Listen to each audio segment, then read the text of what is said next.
Good afternoon. I am League Member and Voter Services member Candy Birch, and I am the moderator for the District 21 and District 22 panel today.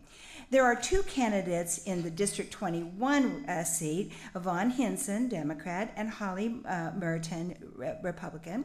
There are two candidates in the District 22 seat, Chuck Clemens, Republican, and Brandon Peters, Democrat. Chuck Clemens and Holly Merton were invited but were unable to attend. So we will proceed with the two candidates. All of the candidates will appear in the general election ballot. State representatives are elected in a partisan election for a 2-year term and may be elected for 4 terms. Candidates must live in the district they represent. Legislative authority and responsibilities for the Florida House of Representatives include passing bills on public policy matters, setting levels for state spending, raising and lowering taxes, and voting to uphold or override gubernatorial vetoes. They are required to pass a balanced state budget. The format for the forum will be as follows. Each candidate will have 1 minute for an opening statement.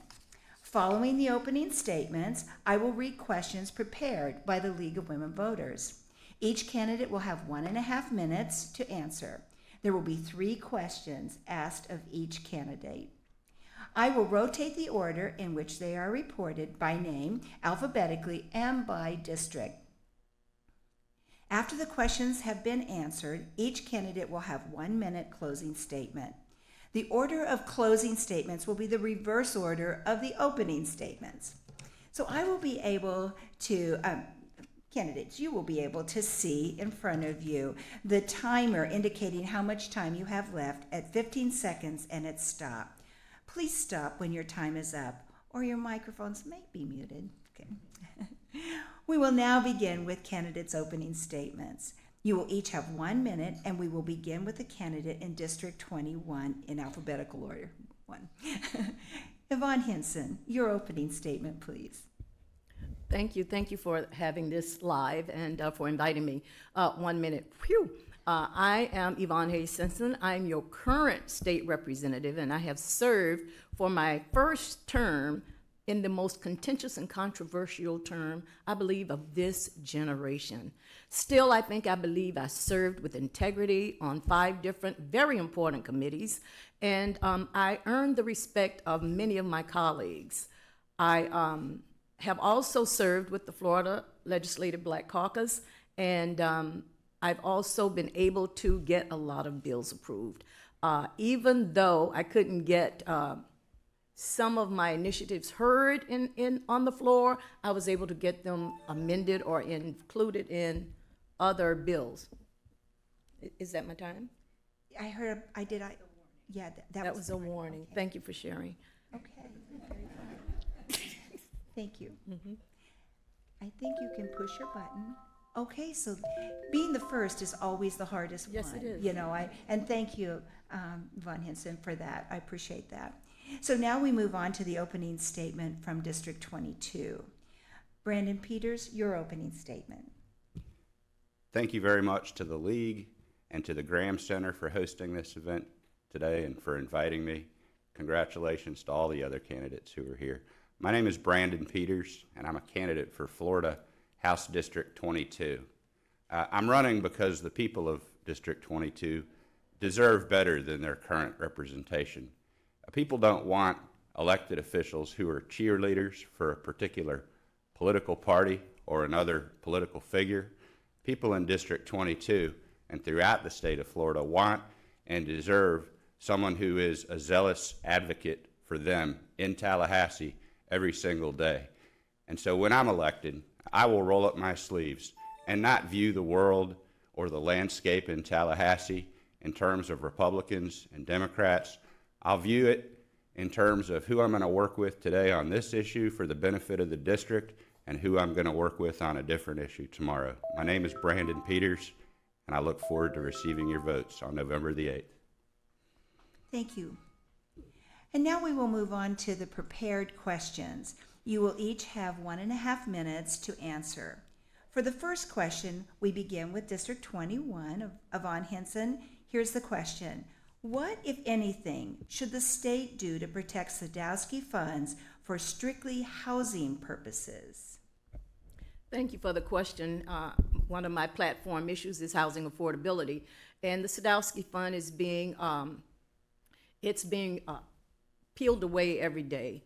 Right now, the Sadowski funds are being used to provide a resiliency project for people who live on the coastal fronts.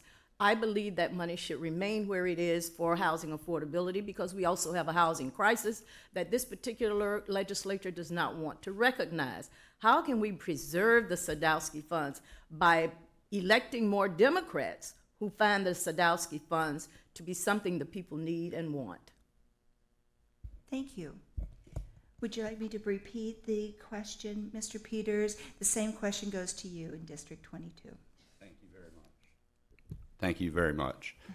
You know, the Sadowski funds were created years ago to relieve the crisis in affordable housing in Florida, and they are sacred.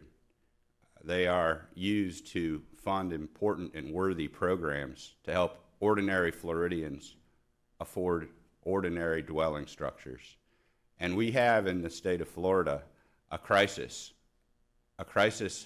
unlike any other in any state throughout the United States. This is, according to a study that was done earlier this year by NBC News, this is the most expensive state for folks to live in.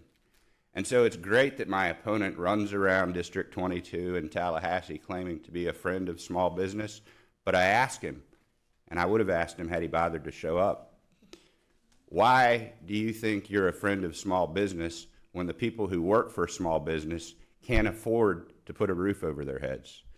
We must make sure that programs like SAIL and SHIP, which seek to expand the existing inventory of dwelling structures throughout the state of Florida, are robustly funded.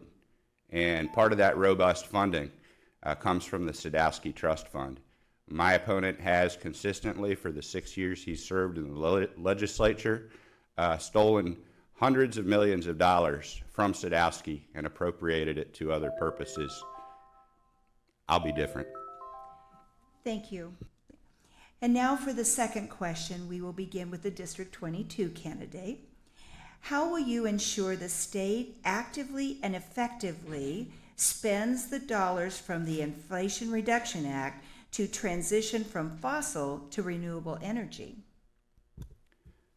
First of all, we need to make sure that companies like Florida Power and Light don't get to pick the legislators who serve in Tallahassee, because when they do, and when they contribute to their races, like they have for years to my opponent's races, along with their parent company, Next Era Energy, when they are allowed to buy legislators, they get policy that reflects their interests, not the interests of the people of the state of Florida. So it starts with campaign reform.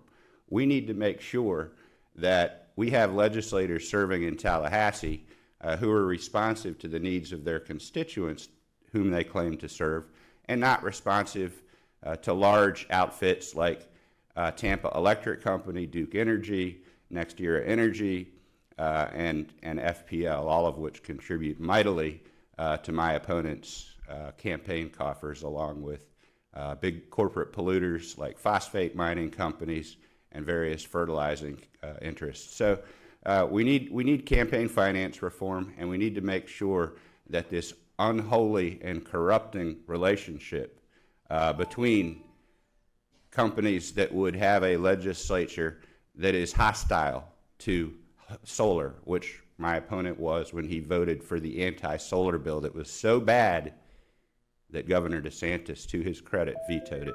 Thank you, Governor DeSantis, for doing that. Thank you.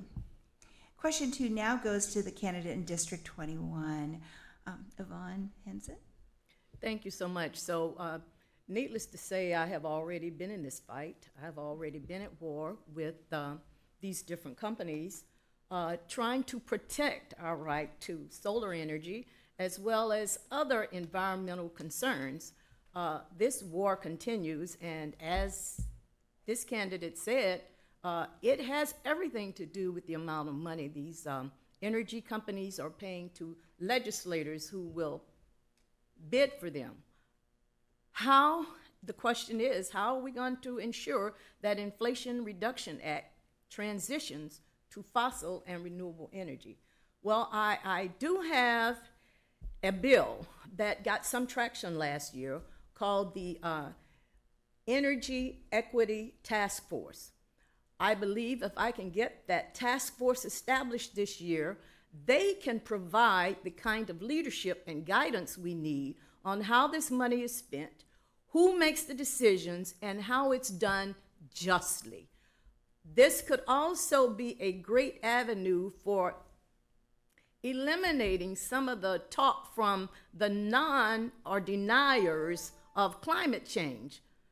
Wow, this goes fast. As well, and as well, if we have all these stakeholders at the table, we can actually reveal some of the ploys of the energy companies. So yes, I'm going back after that bill. Thank you so much. And the third and final question, we will begin with District 21. What, if anything, should the state, as the payer of health care services, do to control the cost of prescription drugs? Yvonne Henson. Wonderful. So right now, we actually have a managed healthcare plan. We have a lot of bills that have organized Medicare and some Medicaid into managed healthcare plans. I believe we can use those managed plans to put caps on the amount of money allowed for drug companies to ask for on certain prescriptions, on certain life-sustaining prescriptions that people actually need. The federal bill, where they were trying to cap insulin for $35, we could do something like that even if the federal bill doesn't pass. We could do that in Florida. There are other things we could do in Florida, like launch the Medicare for All right here in Florida until we can get the federal government to insure it. Thank you. Question goes now to District 22. Brandon Peters, your response. Thank you very much. The question of prescription drug costs is a part of a larger question of the unaffordability of healthcare services in the state of Florida. I would work very hard every day in the legislature to expand Medicaid so that the nearly 1 million Floridians who currently do not have any health care could afford any health care. It really doesn't matter what the price of insulin is if you can't afford to go to the doctor at all. It really doesn't matter what the cost of heart medicine is if you have to choose as a single mother between putting new tires on your car that has bald tires and taking your child to the emergency room at the risk of bankruptcy to set a broken arm. So we need to do a lot more than come up with a program that addresses merely affordability of prescription medications. We need to expand Medicaid, and for the life of me, for years, I don't understand why people like my opponent have objected to this program, bringing our taxpayer dollars that have already been paid to the federal government back into the state of Florida. We're talking billions of dollars every single year. If we did that, if we brought Medicaid expansion to the state of Florida, we would be able to have rural health care. Right now in my county, Levy County, we don't even have an emergency room. People die because of that. Thank you. And now we will hear the closing statements from our District 21 candidate, Yvonne Henson. Thank you so much. And to his point, the change has to come from the number of legislators that we have in office. We have 42 right now, and we're talking 42 to 78. They control everything. And if we don't increase that number, it's going to be a larger majority, and they're going to be more emboldened.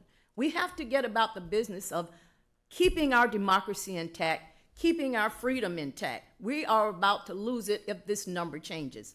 And are we free? Freedom is the rallying call of Florida. But are we free if we can't control our bodies? Are we free when we can't keep our voting rights and voting access open to people who need it? Are we free? Really? If we can't keep protesting and have all of these bills coming down to peel away our civil rights, are we free? I say no. Thank you. Brandon Peters. Thank you very much for having me here again today. What can you count on from Brandon Peters if you elect me to go to Tallahassee? Number one, I will be a fierce proponent of local government. You're about to hear from a whole slew of candidates who are running for local government office. I have long believed that the very best government is the government closest to the people, which also happens to be the smallest government.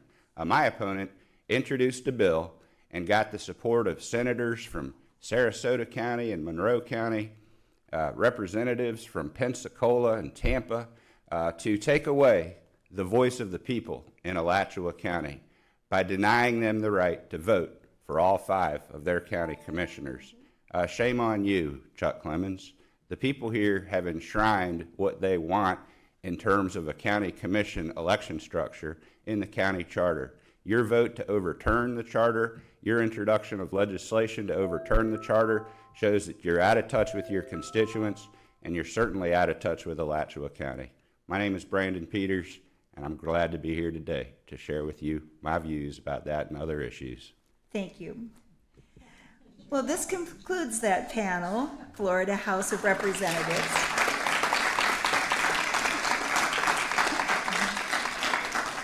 District 21, Yvonne Henson. District 22, Brandon Peters.